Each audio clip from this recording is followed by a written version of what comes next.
কিভাবে? পাকিস্তানিদের গাড়িতে। জয় যেদিন ভূমিষ্ঠ হয় সেদিন মেডিকেল গেছিলেন কিভাবে? অর্থাৎ একজন কর্নেল আপনাকে গাড়ি ব্যাক করে মেডিকেলে নিয়ে গেছে, আপনি গর্ব করছেন, ছাদের উপরে ঘুষা বিমান আক্রমণ করছেন, আপনি এনজয় করছেন, আপনি আনন্দ করছেন। আর খালেদা জিয়া পাকিস্তানি কারাগারের মধ্যে নির্যাতিত হচ্ছে। খালেদা জিয়া তো কিছু করছে নাকি? আপনি কি করলেন? আপনি এত কথা বলেন না। খালেদা জিয়া তো পাকিস্তানের রেশন খায়নি, খাইছে? আপনি তো পাকিস্তানের রেশন খেয়েছে। তাহলে আপনাদের যে স্বাধীনতা যুদ্ধে এত অবদান পাকিস্তানিরা আপনাদেরকে বাঁচায় রাখলো কেন? কেন রাখলো? সেই কারণেই কেঁচু খুঁড়বেন না, সাপ ফেলে। বাংলাদেশের ইতিহাস আমাদের সকলের জানা, আমরা জানি, না জেনে বুঝছি না। পাকিস্তান এর বিরুদ্ধে বাংলাদেশ সরকার গঠন, অস্থায়ী সরকার গঠন কয় তারিখে হয়েছিল? 10ই এপ্রিল। 3রা এপ্রিল সিলেটের তেলিয়াবাদ একটা বৈঠক হয়েছিল জেনারেল ওসমানীর নেতৃত্বে, এবং জিয়া রহমান সহ কয়েকজন আর্মি অফিসারের মাধ্যমে এক বৈঠকে বসেন করা, এবং জিয়া রহমান সাজেস্ট করেন কর্নেল ওসমানীকে, স্যার আপনি একটু রাজনৈতিক নেতৃত্বের সাথে কানেক্ট করে একটা সরকার গঠন করে। একটা সরকারের অস্তিত্ব যদি না থাকে তাহলে আমাদের এটা বিদ্রোহ হবে, এবং এটা যুদ্ধ হবে না, এবং সেই বিদ্রোহে হয়তো আমরা জীবন দিতে পারবো, কিন্তু মাতৃভূমিকে স্বাধীন করতে পারবো। তার না কথা অনুযায়ী কাজীরা সবাই বিচ্ছিন্নভাবে কলকাতায় গিয়ে একটা সরকার গঠন করেন। 10ই এপ্রিল। 17ই এপ্রিল শপথ নেন মেহেরপুরের আমলাবাগান, যেটা এখন মজিদনগর। মজিদ কোনোদিন চিন্তা হবে না, অতীতে বাস্তব। তারা পাকিস্তানের প্রধান, বাংলাদেশের প্রধানমন্ত্রী, রাষ্ট্রপতি হিসেবে, কিন্তু যেখানে মজিদ মানে অস্থায়ী সরকারের শপথ হয়েছে সেই জায়গাটা কিন্তু পরিদর্শন করতে, এবং তাজউদ্দিন সাহেব সেদিনটা বিদেশি সাংবাদিকদের কি বলছিলেন? বলছিলেন যে আমাদের যুদ্ধ শুরু হয়ে গেছে মেজর জিয়া ঘোষণার মধ্য দিয়ে, রণাঙ্গনে যুদ্ধ চলছে, আমরা জনগণের পক্ষ থেকে জিয়াউর রহমানকে সেলুট জানাই, ধন্যবাদ জানাই। ইতিহাসের কথা, এই ইতিহাস তো কেউ দেখে নাই। এই ইতিহাস সৃষ্টি হচ্ছে রণাঙ্গনে মাটি। আজকে সমস্ত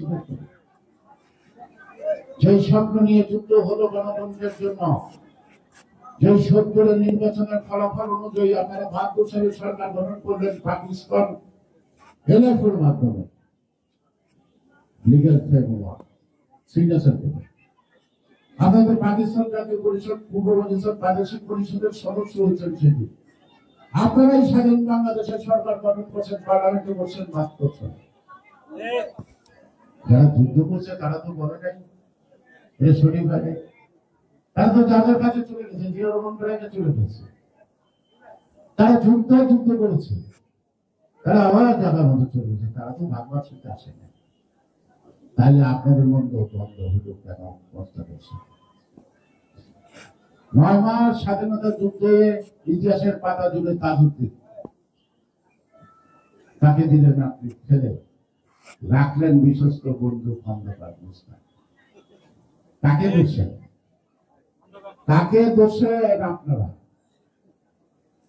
শেখ মুজিবের হত্যার পরে নির্মম ঘটনার পর সরকার গঠন কে করছে? মুস্তাক বিএনপি করছে। অন্য কোনো রাজনৈতিক দলের নেতা গেছে শপথ অনুষ্ঠান দেখতে? এবং খালেদ মোশাররফের কথা বলেন, খালেদ মোশাররফ জিয়া রহমানকে বন্দী করে করছিল না, তাছাড়া নভেম্বর উনি যে জিয়া রহমানকে বাদ দিয়ে সেনা প্রধান হলেন, ব্রিগেডিয়ার জেনারেল থেকে ব্যাটালিয়ন জেনারেল হলে কোন কাগজে স্বাক্ষর করছে কি? অবস্থা তার বউ তো আপনার পার্লামেন্টে, তার মেয়ে তো আপনার পার্লামেন্টে। অর্থাৎ আপনার বাবাকে যারা হত্যা করছে তাদের কিন্তু ঘুরে ফিরে আপনি পুরস্কৃত করছেন, তাদেরকে পুরস্কৃত করছেন। জিয়া রহমান সিপাহী জনতার বিপ্লবের মধ্যে থেকে দেশের দায়িত্ব নিয়েছিলেন। প্রথমে তিনি শুরু করলেন বহুদলীয় গণতন্ত্র, সর্বস্তরের নির্বাচন। যদি আপনাদের মনে থাকে ৭৭ সালে ইউনিয়ন পরিষদ নির্বাচন নাকি সিটি কর্পোরেশনের নির্বাচন হয়েছে না, আবুল হাসনাত কমিশনার, তারপরে মেয়র, তারপরে তিনি রাষ্ট্রপতি নির্বাচন করলেন, তারপরে তিনি সংসদ নির্বাচন করলেন। অর্থাৎ একটা নির্বাচন প্রক্রিয়ার মধ্য দিয়ে আকাঙ্ক্ষিত গণতান্ত্রিক রাষ্ট্র গঠনের দিকে তিনি মনে করতে চান। কম্বল চুরি, রিলিফ চুরি, ছিনতাই, রাহাজানি, ডাকাতি, সবগুলি ঢাকার আকাশের কথা শোনাচ্ছে। তিনি সেই তলাবিহীন যুগ থেকে আজকে অর্থনৈতিক অবস্থা কোন পর্যায়ে নিয়ে গেছে কৃতজ্ঞতা প্রকাশ করে।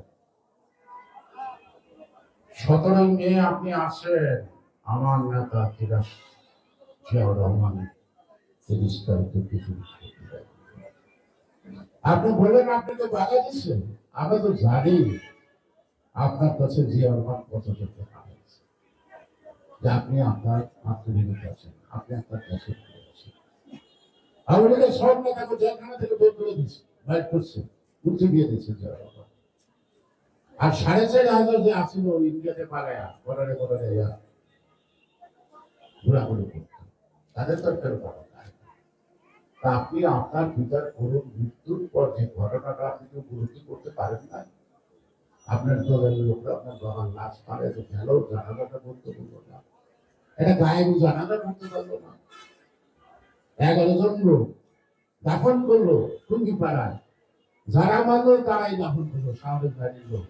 3 জন ছিল বেসামরিক সাধারণ মানুষ, তার মধ্যে 2 জন ছিল হিন্দু। এটা থেকে শিক্ষা নিতে পারে, শিক্ষা নেওয়া উচিত।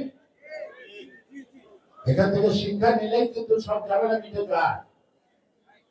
যদি ভাবতে পারেন দেশটা জনগণের, যদি ভাবতে পারেন দেশটা স্বাধীন করছে জনগণ, জনগণের অধিকার জনগণকে ফেরত, জনগণের সম্পদ লুটপাট করে বিদেশে পাচার করবেন না। এই পর্যন্ত 15 লক্ষ কোটি টাকা পাচার করেছে। এখন জানি না আপনার মেয়ে জানে কিনা, ইঞ্জিনিয়ার মোশাররফ ফেলেছেন, তিনি জানেন না কেন, তিনি আবুধাবিতে আটক কেন, কত হাজার কোটি টাকা না তিনি ওখানে ধরা পড়ছে। এখন 160 করে আপনার নাম হচ্ছে শাশুড়ির টাকা। এই জন্য মায়ারে ডিভোর্স করেছেন, শাশুড়ির সত্যতা প্রত্যাহার করেছেন। এই কারণে বিআইকে বনবাসে পাঠাচ্ছেন। আর বিআই বাইরে 2000 কোটি টাকা মানি লন্ডারিং এর জন্য জেলখানায় নিচ্ছে। আপনার বিআই ছোট ভাই এত টাকা পেয়ে তো আপনি যদি না দেন, কোথায় পাইল? আজকে বাংলাদেশের 5 লক্ষ কোটি টাকা বাজেট করেন, আর আপনার 2 বোনের কাছে যে টাকা আছে, আপনার আত্মীয় স্বজন ভাতিজা ভতিজা যা আছে, স্বাস্থ্য ভাই যুবত ভাই যাই আছে, এগুলির টাকা একখানে করে 60 বছর পাঠানোর জন্য বিদেশে টাকা করে। সুতরাং দেশটাকে লুটপাট করার মধ্য দিয়ে মানুষের কাছে আহার জোটে না। বিদ্যুতের আকাশ চুম্বি টাকা আজকে বলে ভর্তি, কিসের ভর্তি? প্রতিদিন বিদ্যুতের দাম বাড়ান, গ্যাসের দাম বাড়ান। বিদ্যুৎ গ্যাসের দাম বাড়লে জিনিসপত্রের দাম বাড়বে না, কোন কোথায় পাবে? সবটাই দাম বাড়বে, পানির দাম বাড়বে, সবকিছুর দাম বাড়বে। কিন্তু পানি তুলতে তো বিদ্যুৎ পাবে, বিদ্যুৎ আবার কি ট্রাকের ভাড়া হতে পারে? তাহলে জিনিসপত্র ঢাকায় আসছে তো জিনিসের দাম এমনিও দাম হয়ে যাবে। খুলনার 100 টাকার তরমুজ ঢাকাতে 1100 টাকা দিচ্ছে, কারণ ট্রাকে আসে, আবার রাস্তায় রাস্তায় মজুর সেনারা চাঁদা নেই। আজকে এই যে বাসটা ট্রান্সপোর্টের মধ্যে যে আনা যাবে, যে টোল কালেকশন করে, যে চাঁদা কালেকশন করে, জিনিসের দাম বাড়বে। কি কারণে পারবে না? তাই এখনো সময় আছে। জিয়াকে নিয়ে মাথা গড়ায় না, জিয়ার পথ অনুসরণ করেন, দেশটাকে ভালোবাসতে শিখেন। এই দেশে জন্ম, এই দেশে যেন আপনি মাটির প্রাণ, মানুষ যেন আপনার জানাজায় হাজির হতে পারে। আপনার পিতার জানাজা দেখে খুব নিজেদের কাছে মায়া লাগে, এই যে এমন একটা ব্যক্তি মারা গেল, তার জানাজা হয় না।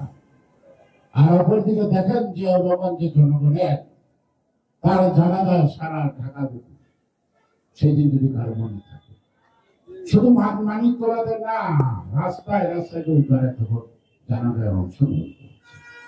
ঢাকা ছোড়ে বাড়ি বাড়ি রান্না হয় নাই সেদিন, সব মানুষ রাস্তার ঘর নামায় দিচ্ছে।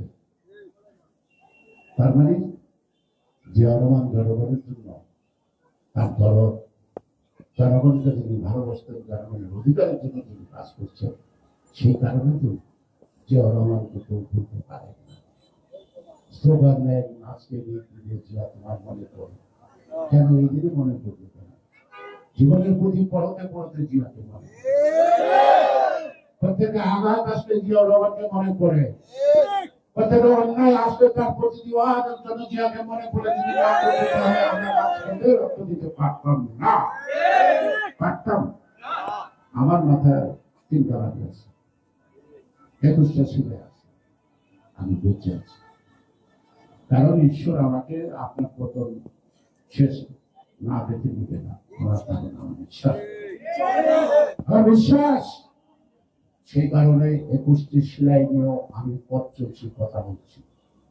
আমি আমার ঈশ্বরের প্রতি আমার বিশ্বাস আছে, আপনার মতো একজন দেশের ক্ষতিকারক ব্যক্তির পতন না দেখে ঈশ্বর আমাদের চিন্তায় না। তাই আপনাদেরকে বলবো, ভয়ের কোনো কারণ নাই। ওরা নৈতিকভাবে অত্যন্ত দুর্বল, ওরা পুলিশ পাহারায় চলে, ওদের কোন শক্তি নাই বিএনপি গায়ে হাত দেয়। এক ঘন্টা যদি ওই পোশাক করা পুলিশ না থাকে, বুঝেছি পোশাকে তো হাত করে গেছে, হাত লেগে গেছে না। গঞ্জিত, এক গঞ্জিরের নাম শোনা যায়, আরো কত গঞ্জির থানায় থানায় আছে, তাদেরও তো বোঝা এখন খাদ্যের ট্যাবলেট খাইতে হবে।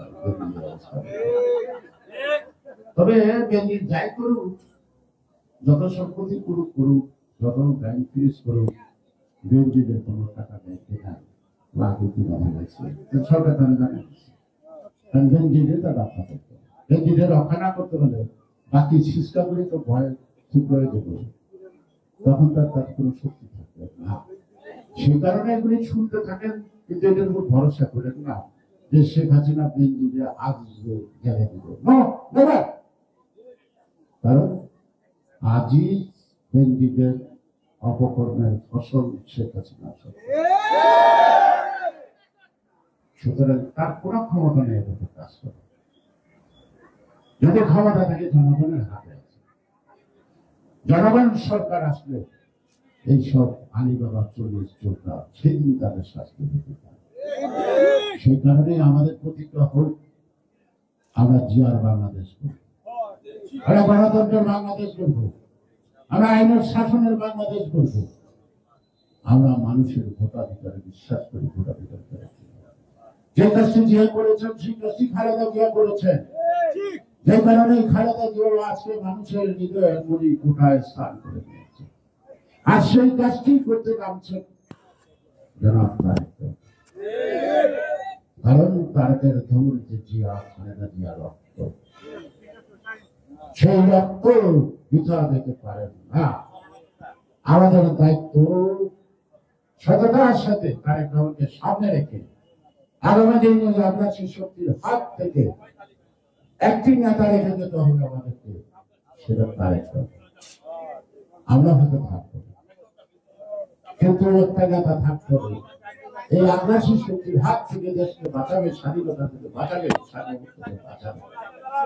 সে আহ্বান কেউ বলবো, হটাও হাসিনা, বাঁচাও দেশ, বাংলাদেশ। সবাইকে ধন্যবাদ। বাংলাদেশ জিন্দাবাদ। শহীদ জিয়া অমর হোক, দেশনেত্রী বেগম খালেদা জিয়া দীর্ঘজীবী হোক, থাকুন এবং তারেক রহমান এই বাংলাদেশের নেতৃত্বে এই জনগণের পাশে একসঙ্গে আকস্মিকভাবে এসে দাঁড়াবে। এই প্রত্যাশা নিয়ে আমি আমার বক্তব্য শেষ করব।